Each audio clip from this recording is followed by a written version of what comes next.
A história a seguir é real e será contada exatamente como aconteceu, ou como nossas fontes e entrevistados nos contaram. Um aviso: esse episódio faz menção à tortura e outros tipos de violência.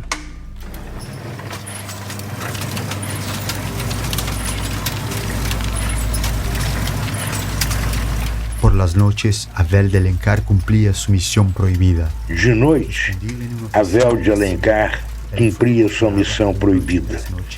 Escondido no escritório de Brasília, ele fotocopiava noite após noite os papéis secretos dos serviços militares de segurança, que chamavam de interrogatório o que era tortura e de enfrentamento o que era assassinato.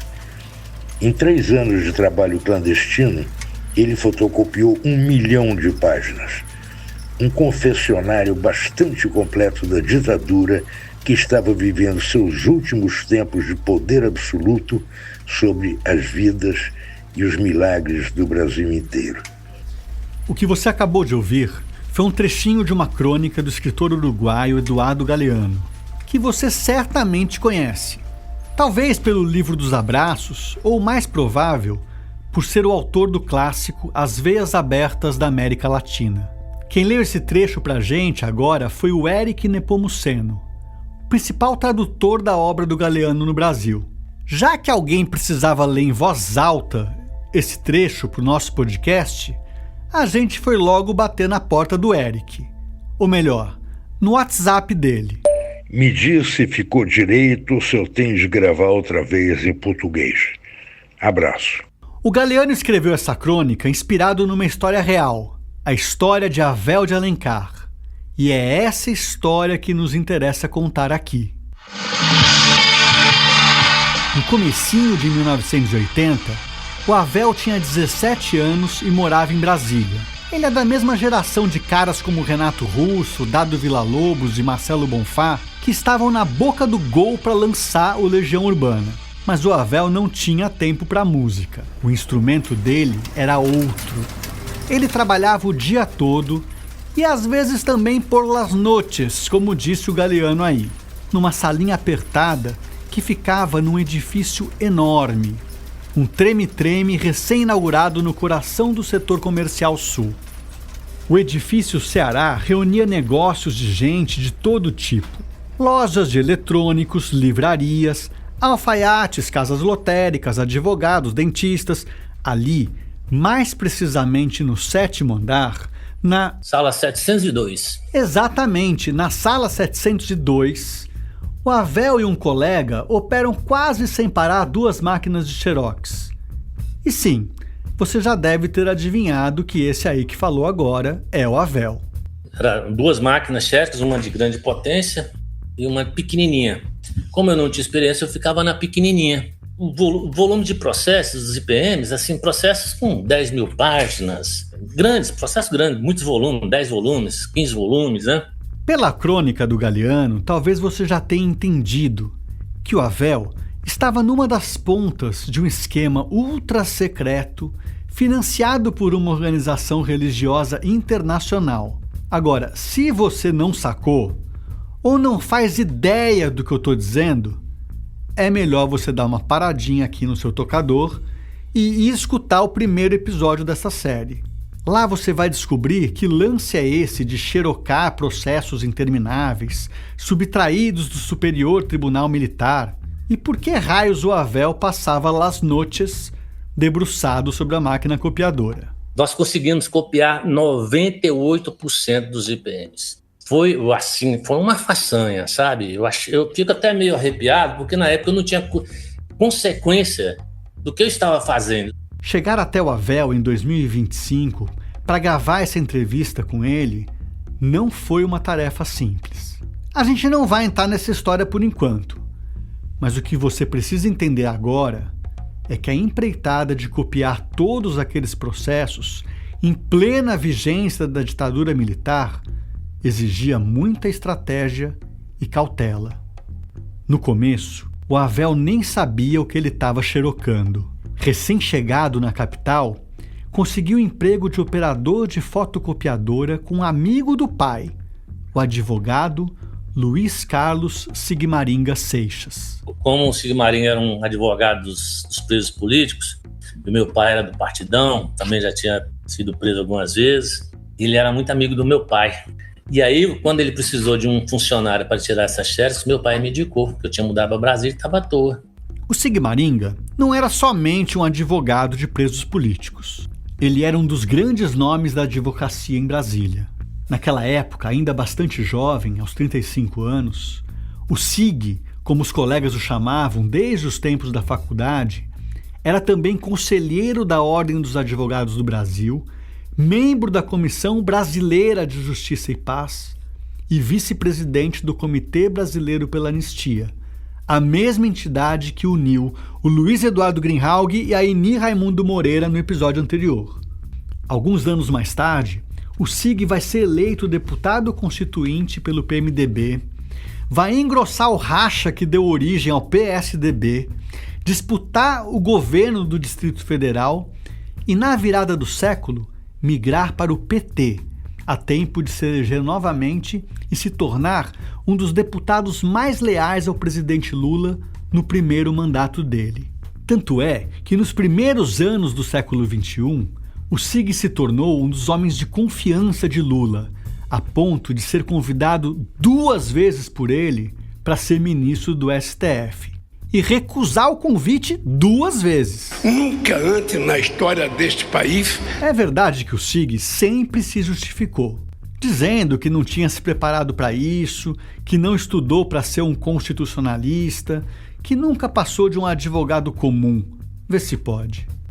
Seja como for, o Sig foi quem tornou possível a audaciosa tarefa de copiar os processos. Aí montaram uma salinha de xerox lá no setor comercial, né, no edifício Ceará. Puseram um rapaz lá, que eu não vou falar o nome, porque hoje ele é oficial da Polícia Militar, da Reserva, e eu fui trabalhar com ele.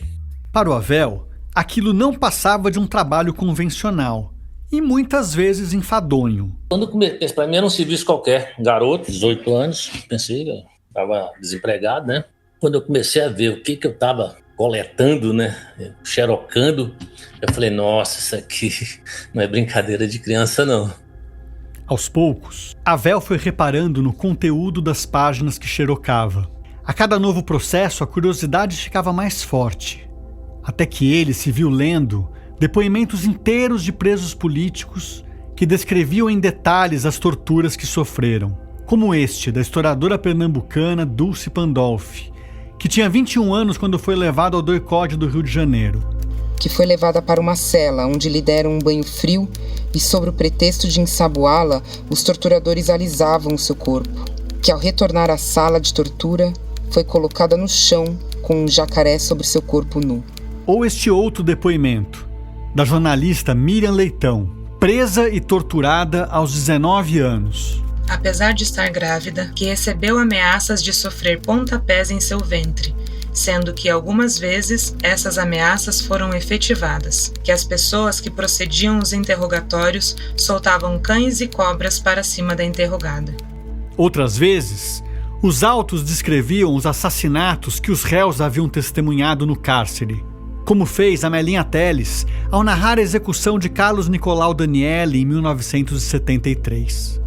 Que Carlos Daniele foi torturadíssimo durante 3 dias, pois a interroganda ouvia seus gritos até que faleceu. Que eles mostraram para a interroganda um jornal noticiando a morte de Carlos Nicolau Daniele, descrevendo que ele teria sido morto num tiroteio. Esses relatos deixaram o nosso homem que copiava bastante assustado. Aí eu fui falar com o Sigmaringa, falei, Sigmaringa, o que é aquilo que a gente está fazendo? Aí ele tentou desconversar, né, porque quanto menos gente souber, melhor. Era exatamente este o objetivo, evitar que cada engrenagem daquela linha de montagem soubesse mais do que deveria. E Avel era uma engrenagem muito importante.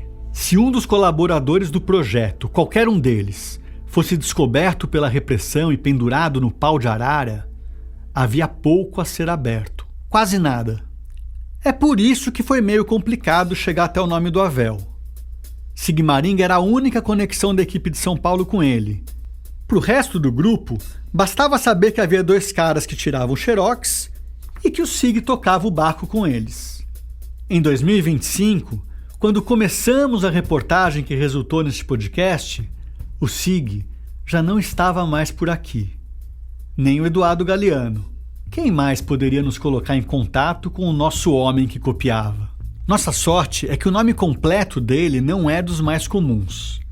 A história de como a gente chegou no nome dele e na crônica do Galeano a gente vai contar mais pra frente nessa série.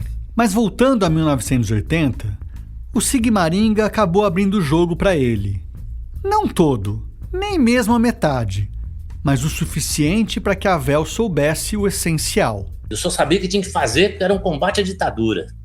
Denunciar os crimes da ditadura. Essa informação desencadeou certas mudanças na rotina da salinha comercial. A primeira alteração foi em relação à segurança. Eles não podiam pisar em falso. Nós estávamos ainda no final da ditadura, mas era ditadura. Para eles dar um sumiço na gente, pouco custava. Agora eu tenho que trabalhar com mais cuidado, tenho que trabalhar com mais segurança, não abrir a porta para qualquer um. Não dá para dizer que antes disso a Vel abria a porta para qualquer um. Imagina, discrição e sigilo sempre foram palavras de ordem na sala 702 do edifício Ceará. Tanto é que não havia placa anunciando o serviço da firma, nem cartazes, panfletos ou anúncios. Ainda assim, havia um protocolo. Se pintasse alguém querendo xerocar alguma coisa, o Avel pararia de fazer o que estivesse fazendo para atender o freguês. O cliente tem sempre razão. Aí a gente começou a criar todo um sistema de segurança. Mas como a gente era muito jovem, era meio irresponsável. Nas horas vagas, quando não tinha processo para copiar, a gente enchia o chumaço de algodão e molhava com bastante água, e a gente estava lá no 7º andar e ele ficava pesado. Aí quando os policiais passavam lá embaixo fazendo patrulha, a gente jogava neles. Olha só que loucura. Pois é, olha que loucura. Enquanto a galera de São Paulo se desdobrava para manter o acervo em sigilo, mudando de endereço às pressas quando necessário e correndo da polícia mais que vampiro foge de crucifixo, os caras do Xerox cutucavam o leão com vara curta.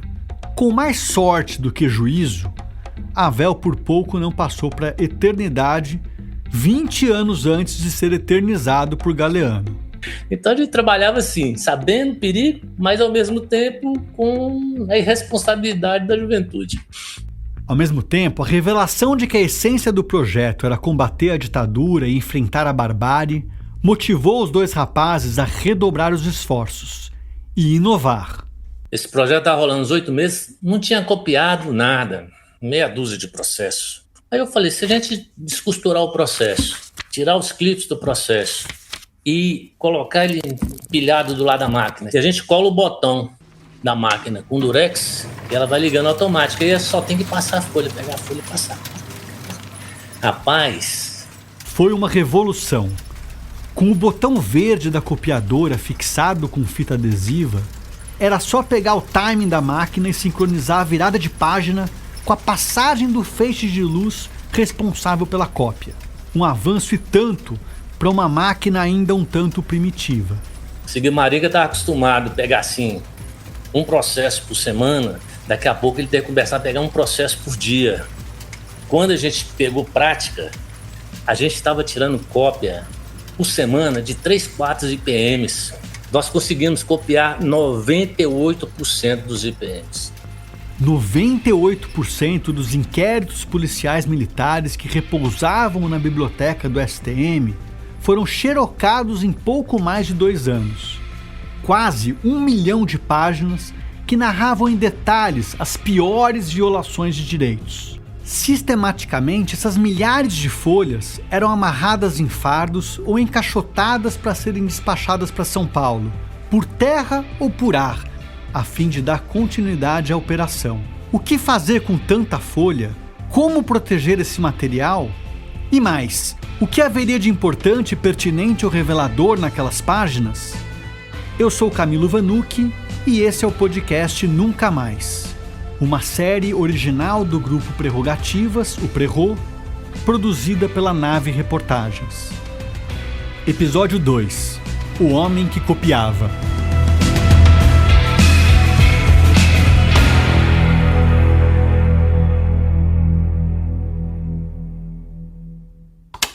Luiz Carlos Sigmaringa Seixas, sou advogado.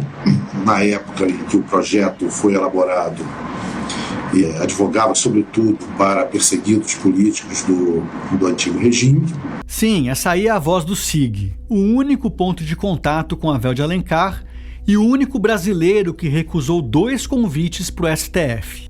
Nós não pudemos entrevistar o SIG para este podcast. Cheguei a entrevistá-lo uma vez, anos atrás, em 2017, para outro projeto. O Sigmaringa morreu em 2018. Sua morte foi amplamente noticiada por uma razão um tanto específica.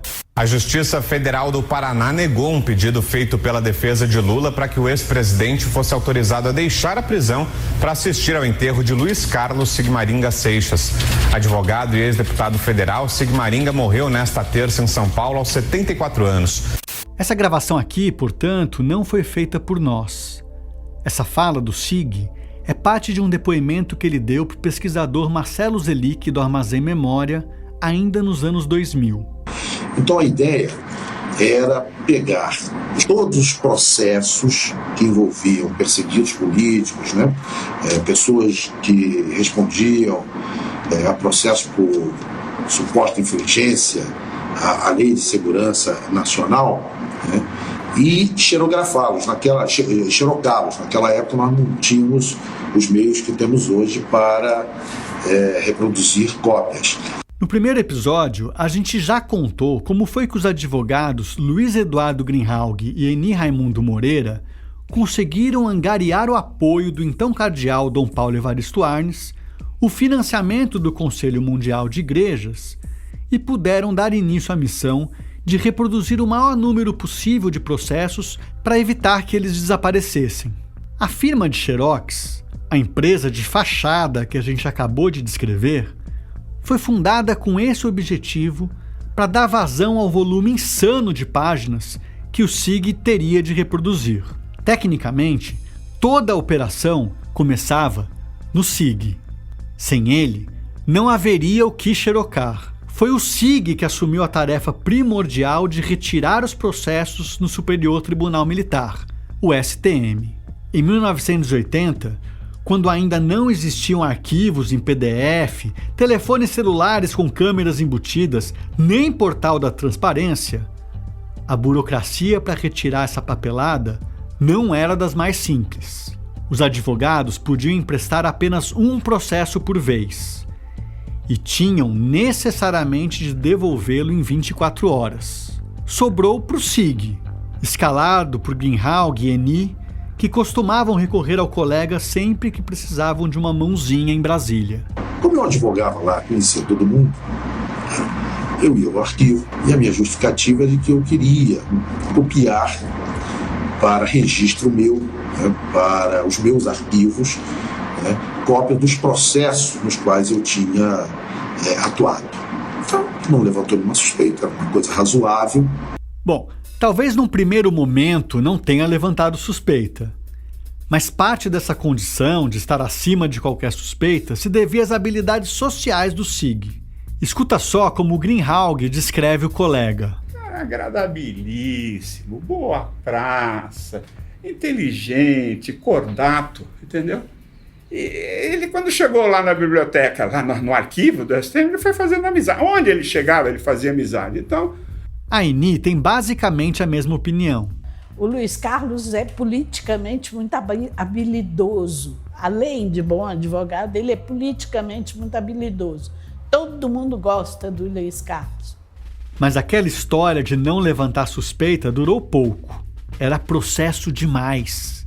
2 ou 3 por semana. Acabou despertando a curiosidade de uma secretária do tribunal e a outra que dirigia o arquivo. E um dia ela falou assim, mas doutora Eni, que vocês querem tanto com esses processos? Eu falei, escuta, a anistia, ela não pegou todo mundo. E todo mundo está perguntando a gente, fui anistiado, não fui anistiado? A gente tem que examinar. E ficou por isso mesmo. O Greenhalgh vai além e sugere que a habilidade do SIG em fazer amizade acelerou o ritmo de retirada de processos da biblioteca do STM. Isso depois que uma funcionária, bastante familiarizada com o material, passou a separar e a recomendar ela mesma as pastas que o SIG deveria retirar. A mulher que era diretora do arquivo ficou amiga dele. E aí ele vinha e tal. Ela ajudou ao Sigmaringa a lista dos processos que estavam arquivados. E depois passava para o Sigmaringa e o Sigmaringa foi tirando naquela ordem. Juntando isso e mais o botão da máquina de xerox fixado com durex, a coisa engrenou. Foi inaugurada a linha de produção. A etapa seguinte era despachar o material para São Paulo. E assim levei 2 anos. Mas eu tirava algumas peças, ao final de 10 dias, eu mandava pelos Correios para São Paulo. Nós funcionávamos lá no Instituto Sete Sapiência, né? Tínhamos uma sala, um conjunto de salas reservado, onde ninguém tinha acesso. Isso até que um vigia resolveu bisbilhotar onde não era chamado e a segurança nos sedes ficou comprometida, como a gente já te contou no episódio anterior. Mas até chegar nesse ponto, muita coisa aconteceu, começando pela montagem da equipe e pela definição dos papéis. Nessa primeira etapa, quem organizou o movimento foi o Greenhalgh. Foi ele quem escalou, podemos dizer assim, os primeiros integrantes da equipe que passaria a processar o material que chegava de Brasília. E por uma questão de segurança, optou por convidar apenas pessoas do seu mais estreito círculo de confiança, começando pela própria esposa, a Leda Corazza, e o amigo Paulo Vanucchi. A Leda era uma jovem socióloga recém-formada que logo se tornou uma espécie de coordenadora administrativa do projeto, responsável inclusive pela gestão financeira. A verba não era muita, o equivalente a $1.000 mensais para cada participante. A natureza do projeto, por outro lado, impedia que houvesse contratações, carteira assinada, essa coisa toda. Afinal, os trabalhos teriam de ser realizados nas sombras, sem deixar rastro ou vestígios. E o dinheiro, bem, ele era trazido da Suíça. E o dinheiro vinha, principalmente pelo reverendo Jaime Wright. Essa aí é a Leda. E vinha em espécie. A Leda conta que o religioso viajava a cada 2 ou 3 meses para Genebra e voltava para o Brasil trazendo maços de dólares escondidos numa doleira, por debaixo da roupa, dentro da cueca. E aí avisava, ou para o Luiz Eduardo, para mim, chegaram os chocolates. Era uma espécie de código. Às vezes, Leda ia buscar a remessa e ela vinha de fato acompanhada de chocolates suíços. Agora, em 2025, quando nos recebeu em seu apartamento para esta entrevista, Leda trabalha como psicanalista.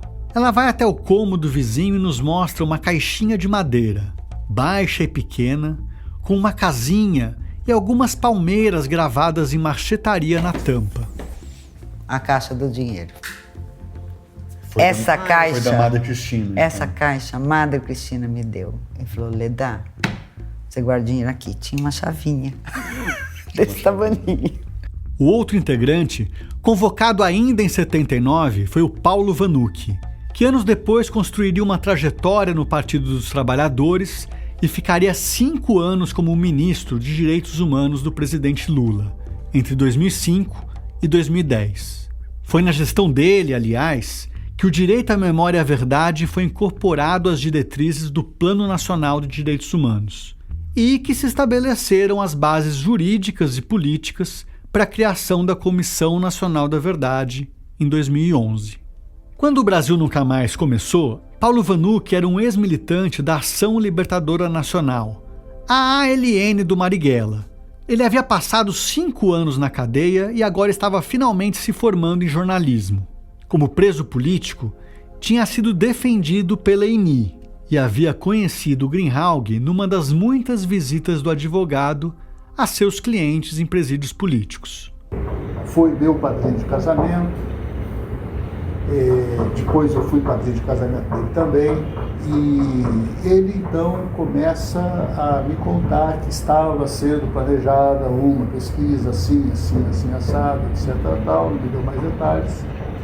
E se eu toparia trabalhar, se fosse confirmado mesmo. Outros conhecidos chegaram em seguida. O Carlinhos Lichtenstein, que também tinha sido da ALN e tinha ficado preso por um período junto com o Vanucchi, foi um dos primeiros a se juntar ao grupo. Ele entrou com a Sônia Hipólito, sua companheira na época, também ex-guerrilheira da ALN. Em seguida, foram incorporadas 2 pesquisadoras que seriam de grande importância para o projeto: a socióloga Vânia Santana e a historiadora Ana Maria Camargo. Vânia era esposa do ator e dramaturgo Gianfrancesco Guarnieri, que você talvez conheça do clássico Eles Não Usam Black Tie, ou como o vô Orlando, do Lucas Silva e Silva, em Mundo da Lua. Ela tinha cumprido uma importante trajetória como atriz do teatro de arena, atuando nas peças Arena contra Zumbi e Arena contra Tiradentes uns 15 anos antes. Vânia também tinha se engajado no movimento pela anistia. E vinha para São Paulo grandes caixas em ônibus de Brasília a São Paulo. A gente pegava essas caixas, levava para o local onde o projeto era desenvolvido e, ao mesmo tempo, então, a gente retirava para esses questionários as perguntas, as questões mais importantes para, vamos dizer, dar uma certa reduzida, né, sintetizar um pouco o que estava dentro dos processos. Já a Ana Maria Camargo era professora do Departamento de História da USP e sabia organizar documentos como ninguém. Mais tarde, ela se tornaria uma das grandes referências em arquivologia do Brasil. A primeira grande colaboração dela foi no sentido de decifrar o escopo da pesquisa, os objetos sobre os quais o grupo deveria se debruçar. Então, a primeira grande pesquisa fui eu que fiz também. Eu fui ao Tribunal Militar, que funcionava e funciona até hoje na Rua Doutor Vila Nova, e lá eu pesquisei toda a jurisprudência do tribunal para saber quais os processos que interessavam a nós. As duas logo implantaram os primeiros protocolos de como lidar com aquele material. O principal desafio era decidir o que fazer com os calhamaços que o SIG e o Avel mandavam para São Paulo. A Ana recebia o processo e dava um tratamento de classificação, numerava, processo número 1. Paulo Vanucchi acabaria assumindo uma espécie de coordenação política do grupo. E nós tínhamos entre nós as práticas necessárias naquele momento. No meu caso, vinha a militância da ALN. Cada militante deve saber estritamente as coisas do seu trabalho. Ninguém saia perguntando nada, assim, o que está fazendo, onde você foi.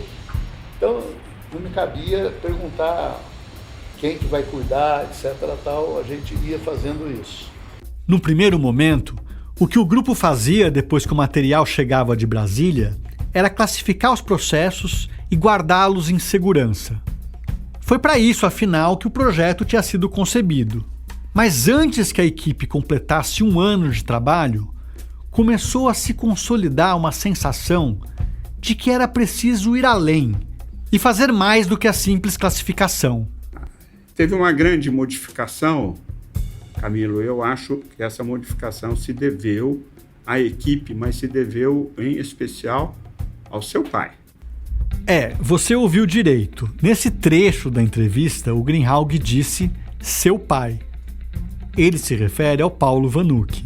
A essa altura, você já deve ter reparado que nós temos o mesmo sobrenome. Nessa época aí, eu tinha acabado de nascer. Então, não tenho como lembrar de nada. Para ser sincero, tem uma pequena parte da história que eu guardei na memória, mas que eu vou contar apenas no próximo episódio. Por enquanto, quem vai desenrolar essa grande modificação a que o Greenhalgh se refere é o meu pai. Lá pela metade do trabalho, a gente então começa a chegar, não ainda clareza, qual é o tamanho do universo, 700 e não sei quanto, mas começa a ter uma visão mais ampla e, sobretudo, a discussão de que, olha, a tortura está presente, a tortura está lá, ela está verificada, ela está apresentada. E não vamos fazer uma análise jurídica só. Então começamos a registrar todas as... Então, assim, quem é que depois, em que dia, em qual auditoria, quais nomes ele citou, quais foram citados como torturador, como mandante, como não sei o que e tal. O que o meu pai está dizendo é que os processos evidenciavam que a tortura era uma prática sistemática no país, estrutural, e não uma coisa conjuntural, esporádica, casos isolados de um ou outro agente. E tudo isso estava presente em documentos oficiais. Não era um excesso, era um modus operandi. E o grupo não poderia deixar de se ocupar desse levantamento. Então tinha uma riqueza disso e ninguém sabia, só os estudos, a leitura sistemática dos depoimentos começa a aparecer, olha aqui, Recife, Fortaleza, Bahia, Rio, Marinha, Aeronáutica, São Paulo. A análise dos processos avançava e a equipe precisava inclusive de uma expansão, conforme as cópias iam chegando de Brasília. Quando os trabalhos tiveram de deixar o Sede Sapiência em Perdizes, o local escolhido foi o salão paroquial de uma igreja na Alameda Franca, no Jardim Paulista. Nesse salão, chegaram a se reunir simultaneamente mais de 15 pessoas, dedicadas ao preenchimento de questionários. E nós tabulávamos dados de documentos oriundos dos processos do Superior Tribunal Militar, o STM. Dados como a organização política a qual pertenciam, se denunciavam terem sido torturados, se tiveram advogados, em que estado do país eles atuavam, em qual crime estavam enquadrados. Nós líamos os seus depoimentos da fase judicial e policial. A presença de pesquisadoras como a advogada Alice Yamaguchi, que acabou de contar o que lembra daquele trabalho, além da própria Leda Corazza, da Vânia Santana, da Ana Maria Camargo e de tantas outras, é o que fez o projeto evoluir de algo mais burocrático, como reproduzir e armazenar processos, para uma análise minuciosa das técnicas de tortura, dos locais utilizados para essas práticas, da cadeia de comando, enfim, de como funcionava o terrorismo de Estado contra os presos políticos. Como que funcionava? Você dava um processo para uma pessoa e um questionário, e ela ficava lendo todo o processo e identificando as coisas que estavam sendo solicitadas no questionário. Ele era uma meia dúzia de páginas, pergunta e 10 linhas em branco. Então era tudo assim, descreva sucintamente o processo. E mais tarde chegou-se à conclusão de fazer o questionário simplificado, que caminhou então para uma coisa mais próxima da múltipla escolha e que permitiu também lá no penúltimo ano a entrada da informática. A informática começava a chegar com tudo naquele comecinho dos anos 80.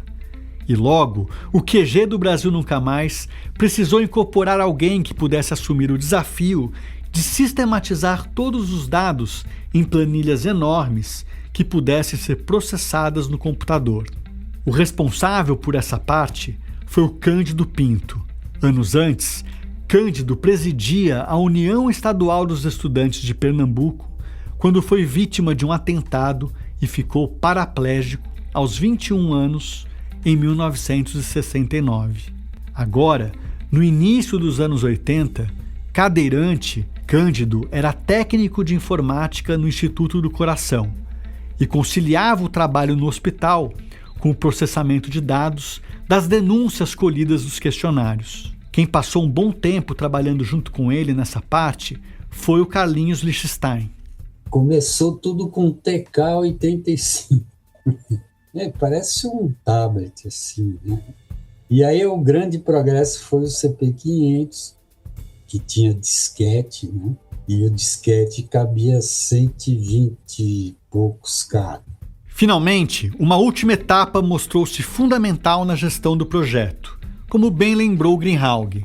O Jaime introduziu a ideia de fazer microfilmes e desses microfilmes irem para Genebra, no Conselho Mundial das Igrejas. Microfilmes são filmes fotográficos, também em rolo, semelhantes aos clássicos filmes da Kodak ou da Fuji, com 12, 24 ou 36 poses, lembra?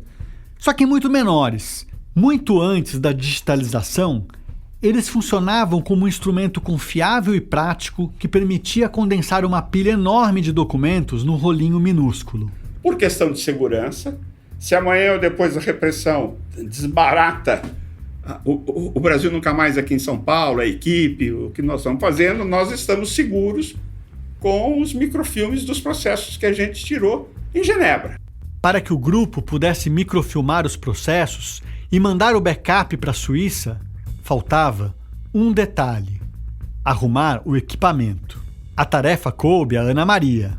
Como eu era professora na USP já nessa altura, de ilibada reputação moral, ninguém desconfiava que eu tivesse alguma coisa a ver com todo esse trabalho, né? Eu retirei uma máquina de microfilmagem lá do setor de documentação histórica, que funcionava no nosso prédio lá na USP. Essa máquina ficou emprestada sempre em meu nome, um empréstimo renovado, e foi com ela que nós fizemos esta digitalização, né, digamos, a microfilmagem, aliás. Pode ser que esse conceito de microfilme habite na sua cabeça um terreno ligado aos filmes de espionagem. E é bem por aí mesmo. Os processos narrando tortura e outros crimes horrorosos da ditadura eram fotografados nesses pequenos filmes e podiam ser transportados em malas, bolsos ou até dentro dos sapatos.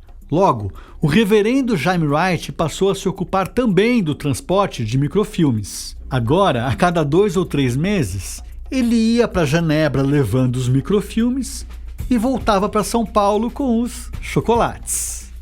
Imagina a cena: um religioso embarcando com microfilmes enfiados na mala e nos sapatos no aeroporto de Guarulhos e 2 ou 3 dias depois pegando o avião de volta com bolos de dinheiro escondidos na cueca. Agora, imagina que o tráfico internacional de microfilmes não se limitava à rota São Paulo-Genebra. Deixa a Leda contar o que o reverendo armou para ela. Eu fui levar o microfilme do nosso projeto para o José Manuel Parada, que era um cara da Vicaria de Solidariedade do Chile, porque tinha outros projetos semelhantes ao nosso, aqui na América Latina. A pedido do Jaime, a gente queria passar para eles o nosso projeto para que eles pudessem usar como base para o trabalho deles lá. O José Manuel Parada era um sociólogo e escritor chileno que militava contra a ditadura do Pinochet. E é isso mesmo. O Jaime mandou a Leda levar um microfilme para ele, escondido na bota, em plena ditadura chilena. A gente marcou encontro num mercado municipal.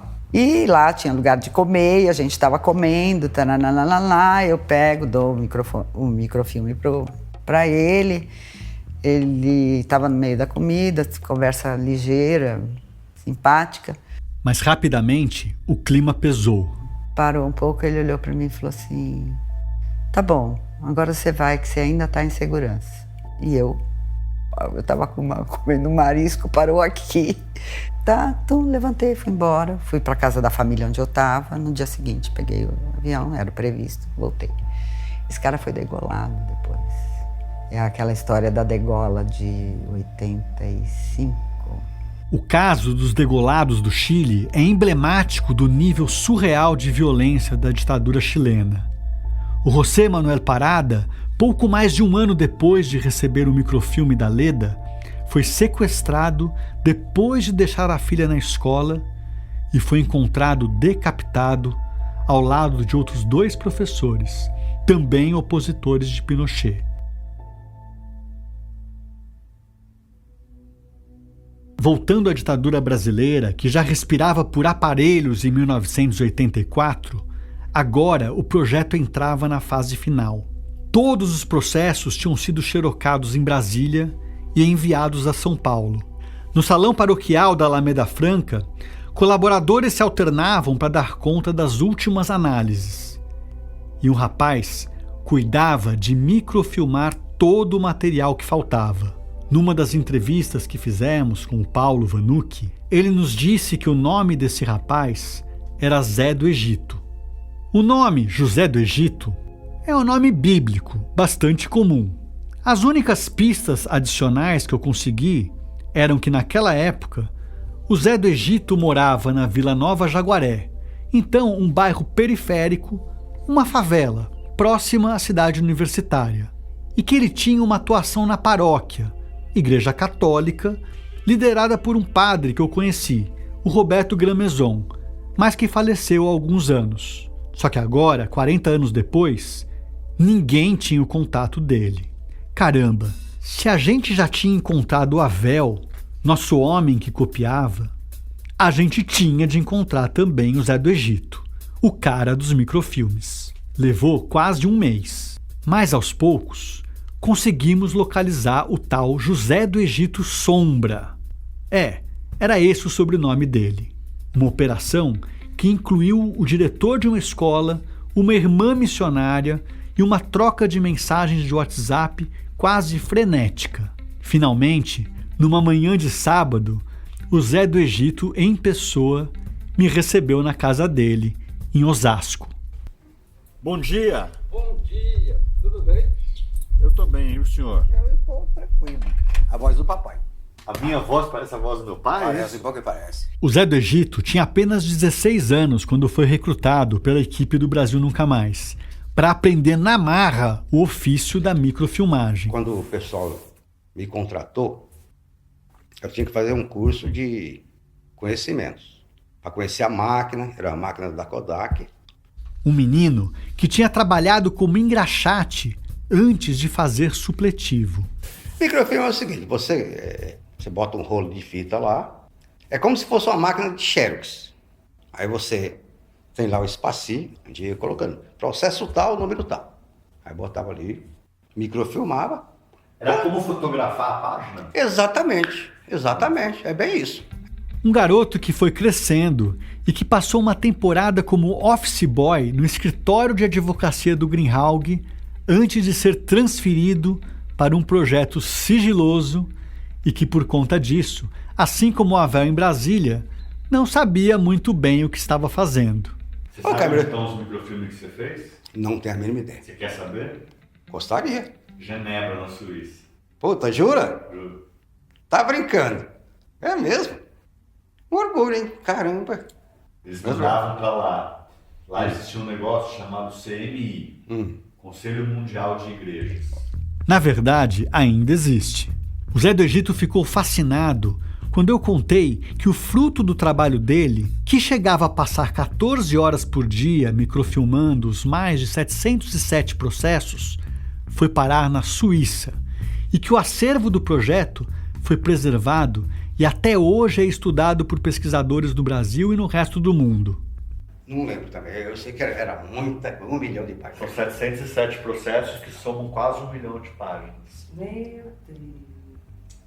Essas páginas estão no acervo na Unicamp, Campinas, as páginas em papel. E os microfilmes agora tem cópias. Tem na Suíça, tem nos Estados Unidos. Nossa, então tá para pesquisa na Unicamp? Pois é. O acervo todo do Brasil Nunca Mais, as mais de 1 milhão de páginas que o Avel e seu colega copiaram, que o Paulo, a Leda e outros tantos analisaram e catalogaram, e que o Zé do Egito microfilmou, foram parar na Unicamp, onde a gente esteve em janeiro de 2025. Mas para narrar essa visita, eu vou chamar o Pedro Belo, produtor e roteirista desse podcast, que esteve lá comigo. Oi, pessoal. Então, o acervo do Brasil Nunca Mais está armazenado na sala Paulo Sérgio Pinheiro, em 8 estantes instaladas em 4 armários deslizantes sobre trilhos. Talvez você já tenha visto um armário desse, mas se você não tem ideia do que eu estou falando, dá uma olhada nas nossas redes, principalmente o Instagram da Nave Reportagens, que a gente vai subir as imagens dessa visita por lá. É bom a gente deixar claro também que esse arquivo já está todo digitalizado, graças a uma iniciativa do Ministério Público Federal, o BNM, o Brasil Nunca Mais Digital. Mas aqui no arquivo físico são mais de 1 milhão de páginas, distribuídas em 707 processos e alguns anexos, todos em pastas. Tem processo que ocupa 3, 4, 5 ou até mais dessas pastas bem grossas de plástico, com uns 15, 20 centímetros de espessura. E acho que dá pra gente dizer que pelo menos metade dessas páginas aqui tem o dedo do Avel. Algumas, literalmente, porque no método dele de colar o botão da máquina de Xerox com fita adesiva, naquela viração de páginas na velocidade certa ali para copiar, às vezes sobrava um ou outro dedo ali no canto da página. E isso está registrado, também é parte da história. E aí, olhando o arquivo físico, acho que dá pra gente ter uma dimensão do trampo que foi para 2 meninos lá com 2 fotocopiadoras produzirem um arquivo desse tamanho, com 1 milhão de páginas. Para esticar essas folhas todas lado a lado, a gente precisa de 210 quilômetros, mais ou menos. É a distância entre Brasília e Goiânia, ou uma viagem de ida e volta de São Paulo até Campinas, na Unicamp, onde fica o acervo, no arquivo Edgar Loinhot, o AEL. Esse arquivo, por si só, é um capítulo à parte. Na verdade, talvez ele merecesse uma série só para ele. Começa pelo personagem que batiza o arquivo. Apesar desse nome alemão, o Edgar Loinhot nasceu em Mojimirim e foi um militante anarquista, operário do setor gráfico e jornalista. Ele foi preso na Greve Geral de São Paulo de 1917, acusado de ser o mentor, abre aspas, psíquico e intelectual do movimento. Tem até um recorte de jornal emoldurado na entrada do arquivo dizendo isso, com uma foto do Edgar Loinhot jovem e a manchete: um criminoso célebre. Enfim, o Edgar publicou vários jornais dos movimentos operários nas décadas seguintes e também colecionava documentos e publicações dos trabalhadores e da imprensa operária. Ele foi considerado, inclusive, o guardião da memória operária do Brasil. Em todas essas reivindicações que estão aí, basta percorrerem as coleções de jornais, a lei de férias, a regulamentação dos trabalhos da infância, a regulamentação dos trabalhos das mulheres, a regulamentação dos trabalhos noturnos, todas elas representam o esforço do proletariado de todos esses anos passados.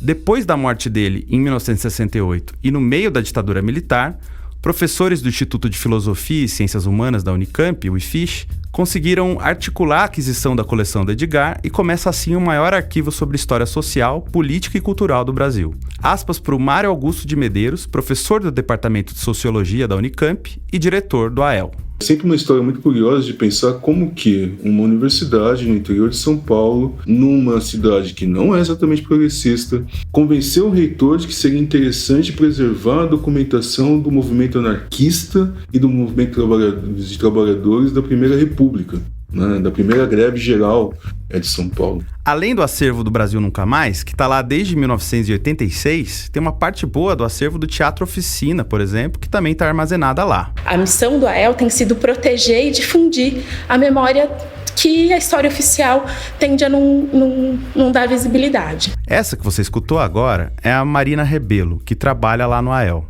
Foi ela que nos recebeu e apresentou o acervo. Depois dessa sala onde ficam as estantes com os documentos, onde a gente só entrou com aquelas touquinhas de proteção para os sapatos, a gente botou também máscara, luva de borracha e foi ver a outra parte da coleção, que contém principalmente as fotos que acompanhavam alguns dos processos. Esse é o Lamarck, ó, não está identificado aqui. O Marighella em cima dele aí. Marighella, Lamarck. Mas no sistema tá. Esse aí, no sistema tá.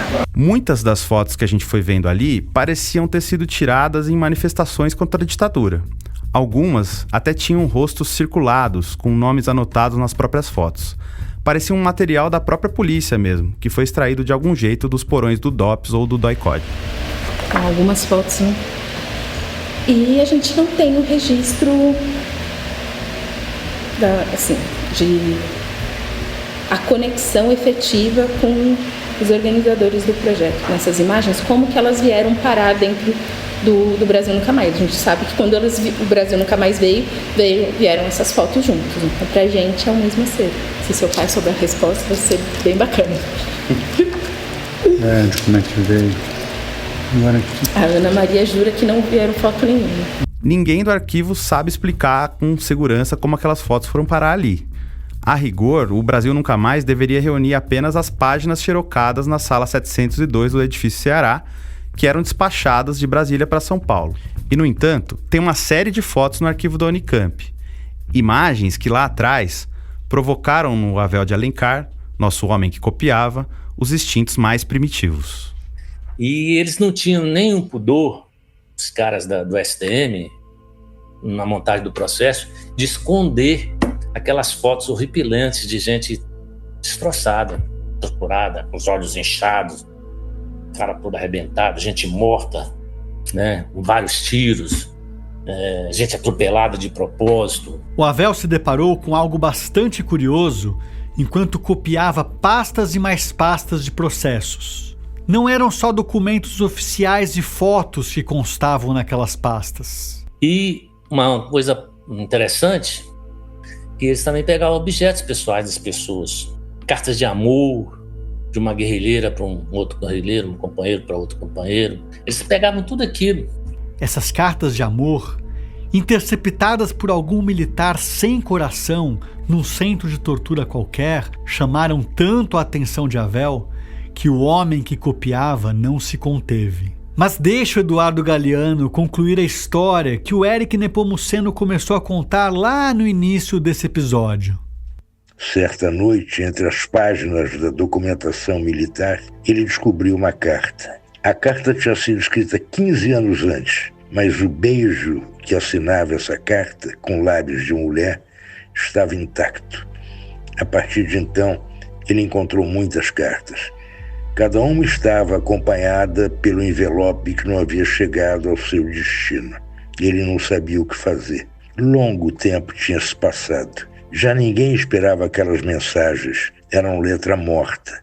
E, no entanto, quando lia, ele sentia que estava cometendo uma violação. Ele não podia devolver essas palavras para a cárcere dos arquivos, nem podia assassiná-las rompendo os papéis. Ao final de cada noite, Havel metia em seus envelopes as cartas que havia encontrado, punha no envelope selos novos e depois levava tudo para o correio. Pois é, parece ficção, mas aconteceu. Anos depois daquele inusitado tráfego de cartas de amor, o Havel contou sobre elas para o SIG, que comentou com um jornalista de Nova York especializado em América Latina, que narrou a história para um conhecido escritor uruguaio. E foi assim que um jovem tirador de xerox de Brasília acabou se tornando personagem de uma crônica de um livro de Eduardo Galeano, publicado somente em 2004, com o título de Bocas do Tempo. Pegava as cartas e tirava do processo, os envelopes, tirava do processo, dobrava, punha no envelope, colava e punha no correio. Não sabia se chegar ao destino, mas estava lá, indo para o mundo. Não ficava mais preso lá do...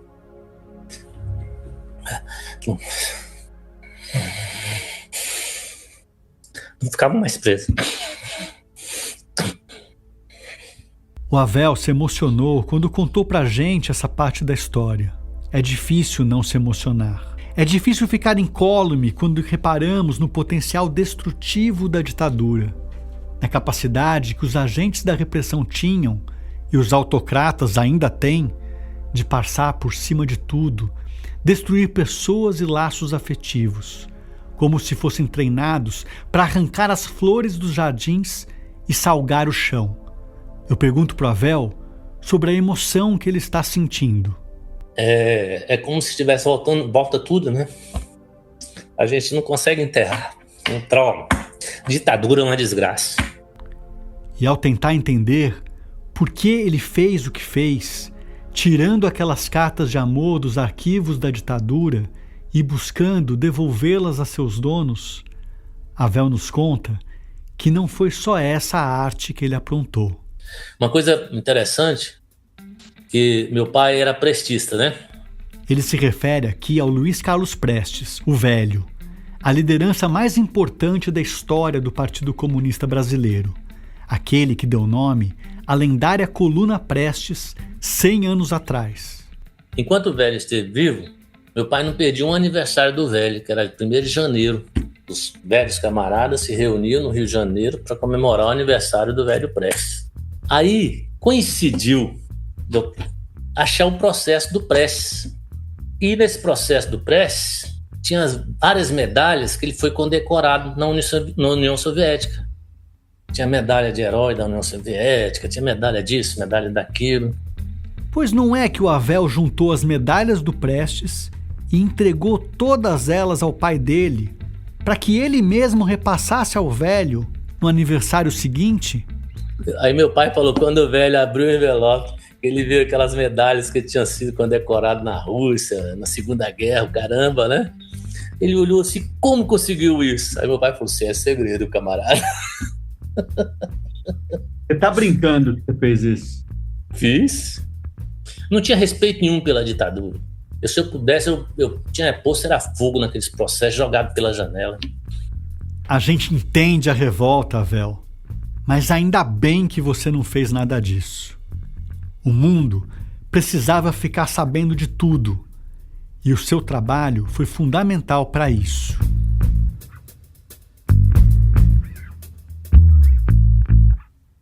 Havel só foi entender qual exatamente tinha sido a sua missão em meados de 85, quando abriu uma revista e se deparou com uma reportagem sobre um livro de capa vermelha e letras amarelas, alçado instantaneamente à condição de best-seller. Ele conta que estava com o pai dele e com um velho amigo, o advogado Sigmaringa Seixas, num dos bares mais tradicionais de Brasília, o Beirute. Aí a gente reunia lá, Sigmaringa lá, meu pai, a gente ia lá tomar um chopinho. Eu, aquele moleque no meio dos coroão lá, né? Aí eu peguei a vez e falei pro Sigmaringa, é isso, né, Sigmaringa? Que a gente tava fazendo? Ele olhou assim, olhou pra mim, disse, não dá pra esconder porque você ligou as pontas. No próximo episódio, você vai descobrir como as mais de 1 milhão de páginas fotocopiadas pelo Havel e microfilmadas pelo Zé do Egito foram resumidas e publicadas num livro histórico, que ficou 1 ano e 9 meses entre os mais vendidos do país. E assim foi feito. O livro, então, foi posto no mercado, né? E em poucas semanas, esse livro estava já em primeiro lugar nos mais vendidos, né? Que editora toparia publicar uma denúncia como aquela? E quem aceitaria a missão de escrever? A gente queria um livro com uma linguagem objetiva e, ao mesmo tempo, jornalística.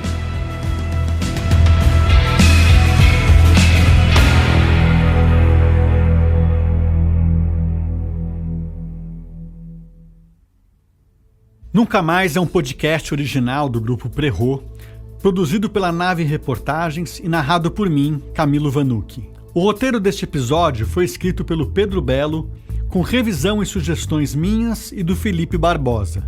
O Pedro também dividiu comigo a pesquisa e a reportagem, fez a direção de locução e narrou trechos deste episódio, além de captar a maior parte dos áudios que você escutou.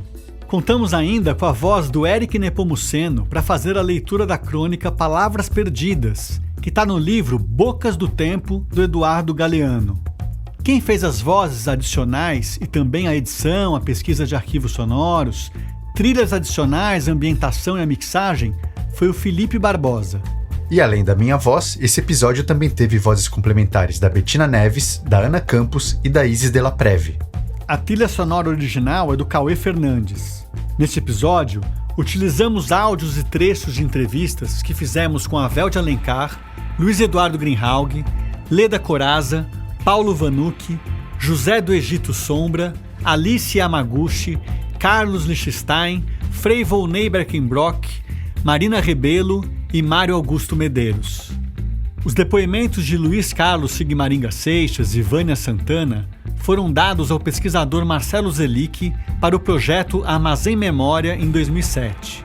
A fala da Ana Maria Camargo foi retirada do canal do Instituto de Filosofia e Ciências Humanas, o IFISH, da Unicamp, e é de uma palestra da historiadora no Arquivo Edgar Lohenroth, o AEL, feita em 2023. A entrevista da Ini Raimundo Moreira foi cedida pela jornalista Ana Castro, que a entrevistou em 2014 para o documentário Coratio, que a Ana dirigiu com Gabriel Mitani.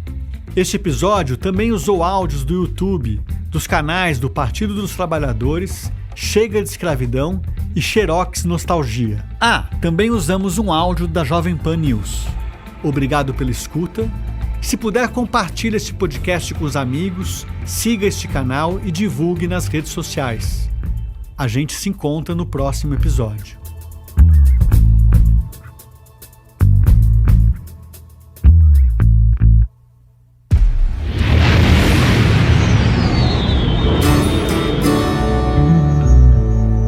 Nave Reportagens.